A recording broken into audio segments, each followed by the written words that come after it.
Fala, guerreiro, sou a professora Cíntia Veras e começamos aqui nosso modo turbo de revisão. Hoje eu vou focar nos principais assuntos que a FGV mais ama, que podem cair na sua prova aqui da parte geral. Lembrando que nossa revisão continua aí na sexta e no sábado. Eu tenho certeza que juntando essas nossas 3 revisões, você vai ter os seus 40 pontos necessários para ser aprovado na primeira fase do OAB. Tenho fé nisso. Lembrando que qualquer dúvida que você tiver, é só entrar em contato comigo por meio do meu Instagram, @CínthiaVeras_, que eu estou aqui de braços abertos, te esperando e eu respondo todo mundo. Vamos embora que eu não quero que você perca seu tempo e que a gente foque realmente aqui no que interessa. Veja só, vai cair na sua prova.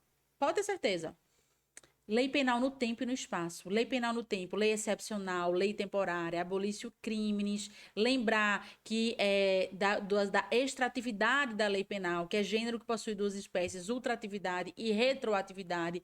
Tudo isso aí pode cair na sua prova, tá? Agora no exame da primeira fase da OAB. Vamos embora.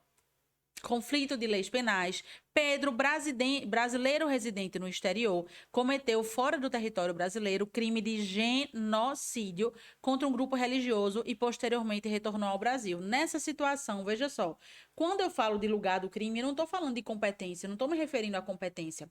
Quando eu falo de lugar do crime, eu quero saber: a lei brasileira vai ser aplicada aqui ou não?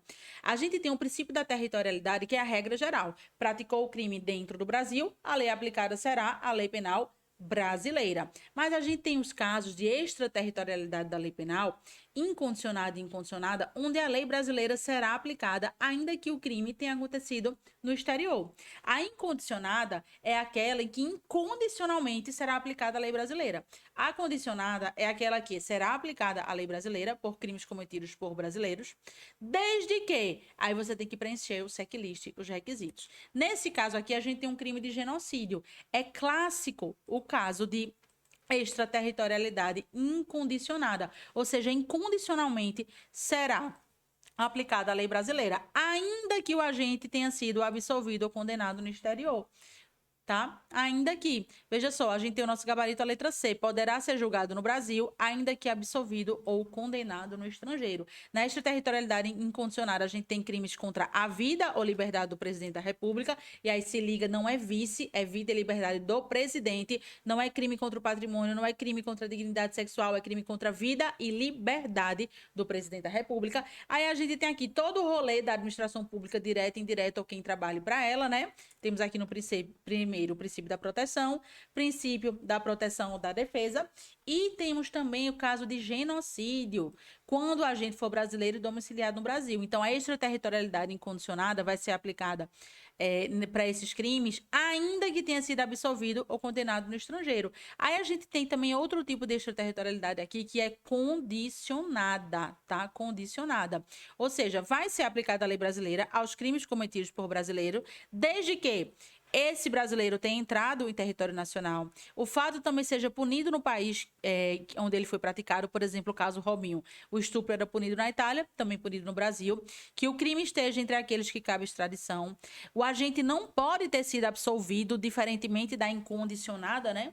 Aqui o agente não pode ter sido absolvido, nem pode ter cumprido pena e nem tenha sido perdoado ou extinta a punibilidade segundo a lei mais favorável. Então, veja só, lei penal no tempo e no espaço são grandes pedidos na sua prova, são apostas minhas para esse exame que vai acontecer agora, ok? E tudo que está dentro, que a gente já estudou exaustivamente no top 10 temas, revisões, e os alunos sérios sabem que a gente viu isso de forma bem minuciosa. Continuando, questão 2. Em 2023, André cometeu o crime cuja pena máxima de reclusão era de 4 anos. Aqui uma questão de lei penal no tempo. Lei penal no tempo, você resolve a questão montando o esqueminha. Então, no ano de 2023, tinha a lei X e a pena era de 4 anos de reclusão.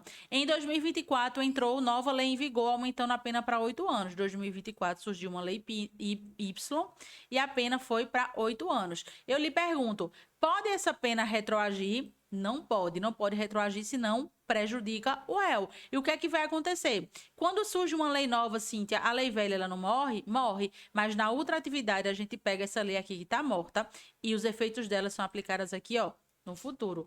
A retroatividade e a ultratividade, elas são aplicadas ainda que a sentença penal tenha sido transitada, a sentença penal condenatória tenha sido transitada em julgado, tá? Lembrando que no caso do abolício crimes, eu quero fazer esse parênteses aqui, extingue-se todos os efeitos penais, mas os efeitos civis, eles persistem, cuidado nisso, tá? Então, a gente tem aqui claramente um caso de ultratividade, né? Não pode retroagir porque vai prejudicar o réu, então vai ultraagir. Quem também esse fenômeno da ultratividade são as leis temporárias e as leis excepcionais, tá?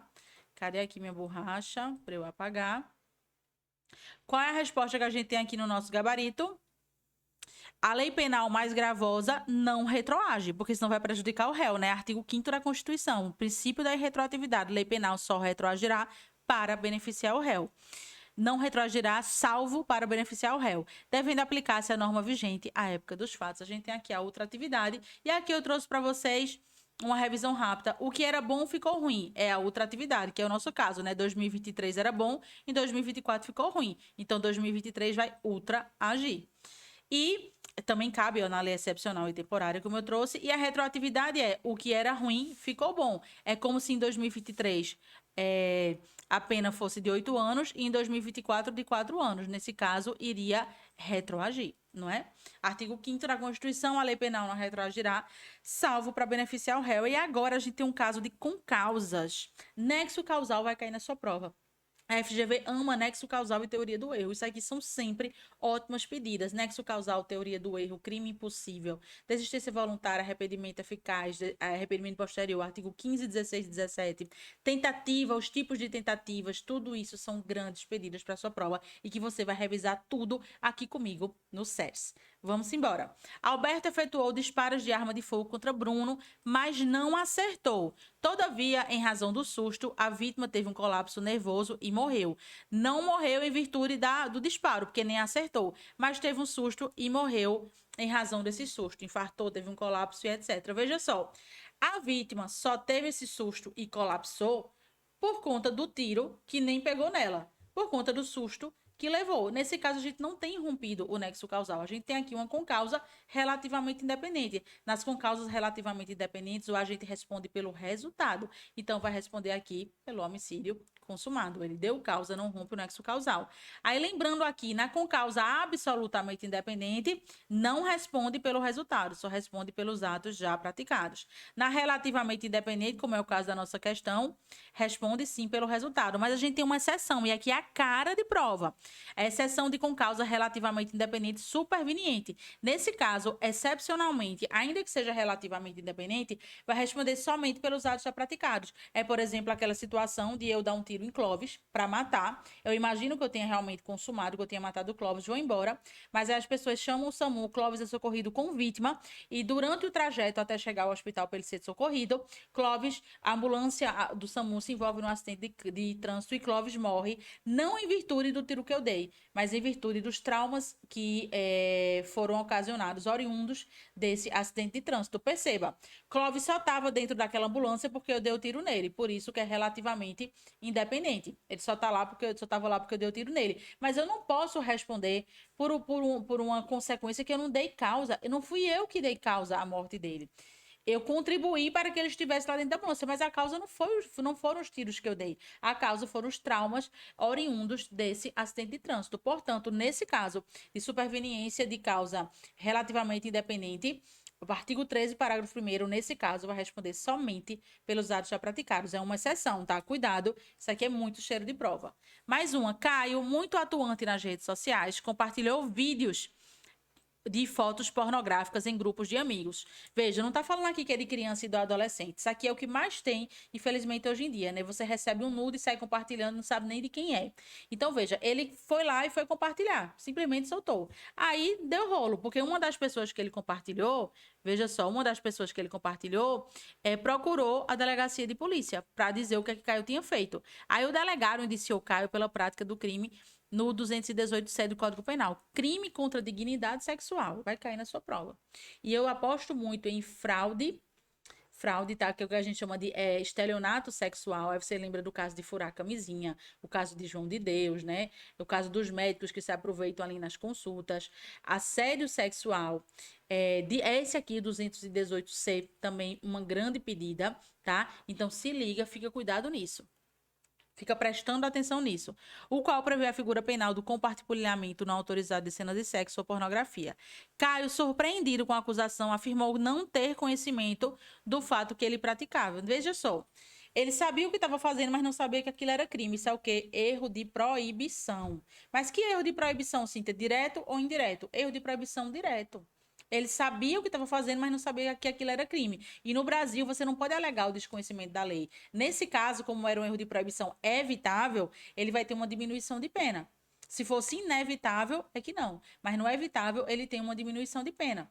Nesse caso, a gente tem um erro de proibição direto. O indireto, como é um indireto, Cíntia? É quando eu sei o que eu estou fazendo. Eu sei até que aquilo é ilegal, eu sei que é crime, mas eu acho que, excepcionalmente, o motivo faz com que não tenha crime. Como, por exemplo, eu sei que tem um cachorro morrendo de fome, que o vizinho abandonou num terreno baldio. Aí eu invado esse terreno baldio que é do vizinho, que está abandonado, invado esse terreno, ou seja, invasão de propriedade, pego o cachorro para mim, o cachorro também é uma propriedade que não é minha. Então, perceba, eu sei que eu estou fazendo errado, mas eu acho que naquela situação eu estou acobertada, porque eu estou salvando uma vida de um animal. Esse é o erro de proibição indireto. Então, eu trouxe aqui um resuminho de erro, teoria do erro, para você dar uma revisada. Lembra de revisar. Erro de tipo essencial, erro de tipo acidental, teoria do erro como um todo pode cair na sua prova, tá? Erro de proibição, erro de tipo permissivo, que é uma discriminante putativa e você encontra aí estado de necessidade putativa, legítima defesa putativa, erro de proibição direto, indireto. Então, tudo isso é muito importante na sua prova, tá? Erro de tipo, erro de proibição, erro quanto à pessoa, à execução. No erro quanto à pessoa e à execução, eu vou responder como se eu tivesse conseguido realmente praticar aquele crime contra a vítima e não contra aquela pessoa que eu efetivamente pratiquei, ok? Aí a gente tem o erro de tipo permissivo, que são discriminantes putativas, pode vir com esse nome também na sua prova. Erro de proibição direto e indireto. Lembra, erro de tipo, erro de proibição, erro contra a pessoa, erro de execução, tudo isso é uma grande pedida para a sua prova. 5. Pedro, jovem rebelde, sai à procura de Henrique, 24 anos. Seu inimigo com intenção de matá-lo. Então, Pedro quer matar Henrique, que é o inimigo dele, que tem 24 anos, maior de idade, né?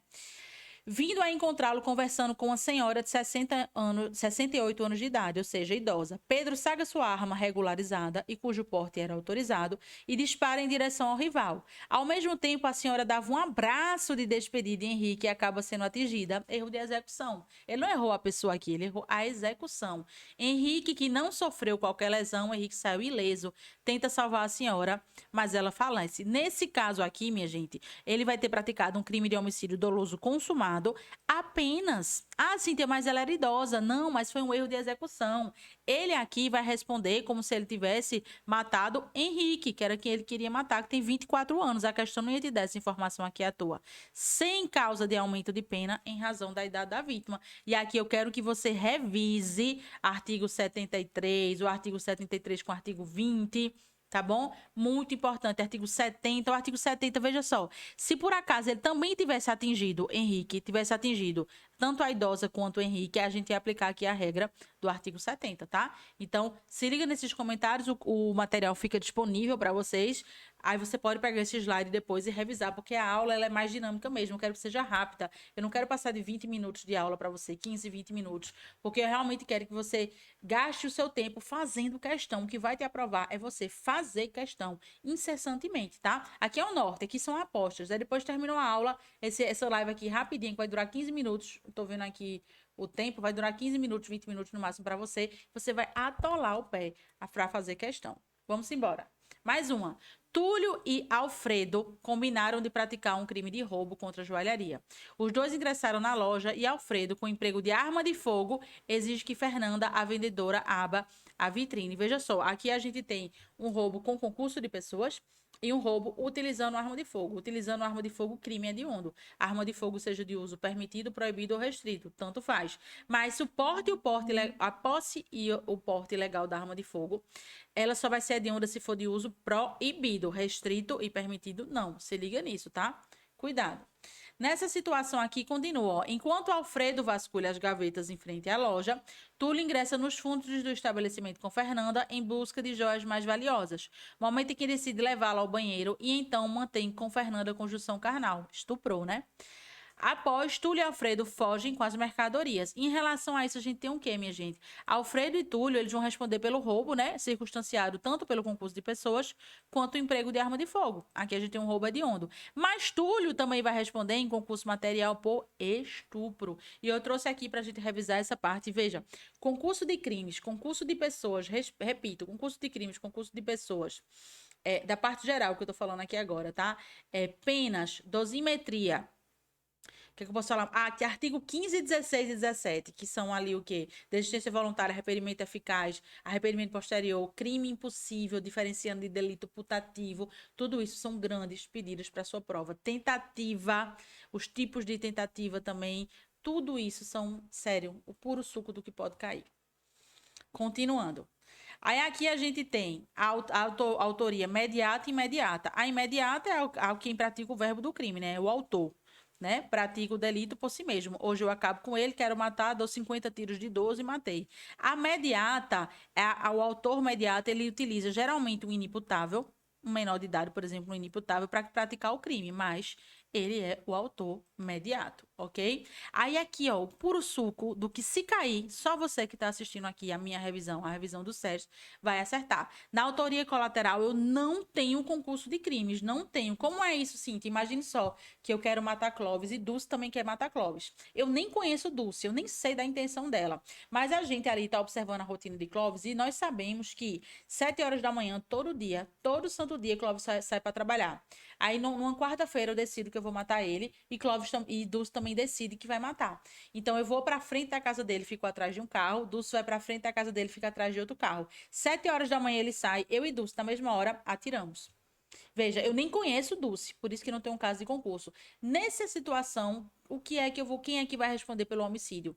Vai ser feito um exame de balística, e o exame de balística que comprovar de qual foi o revólver que saiu o tiro, aí vai ser responsabilizado. Se o tiro que matou, o tiro fatal, saiu do meu revólver, eu respondo pelo crime consumado e Dulce pela tentativa. Se saiu do revólver de Dulce, Dulce vai responder pelo homicídio consumado e eu pela tentativa. Aí a gente tem também a possibilidade de autoria certa. Nessa mesma situação, não foi possível identificar qual foi de onde foi o revólver que saiu a bala que matou Clóvis. Nesse caso, nós duas respondemos por tentativa. Quando eu não tenho certeza de quem matou, nós duas respondemos por tentativa. E assim nós finalizamos essa nossa revisão. Eu disse 15 minutos, 20 no máximo, são 18 minutos. E agora eu quero que você vá fazer mais questões. Vai fazer questão de crime contra a vida, crime contra o patrimônio, crime contra a dignidade sexual e o plus aqui que só você vai acertar se cair na prova. Resolva as questõezinhas de crimes contra a administração pública.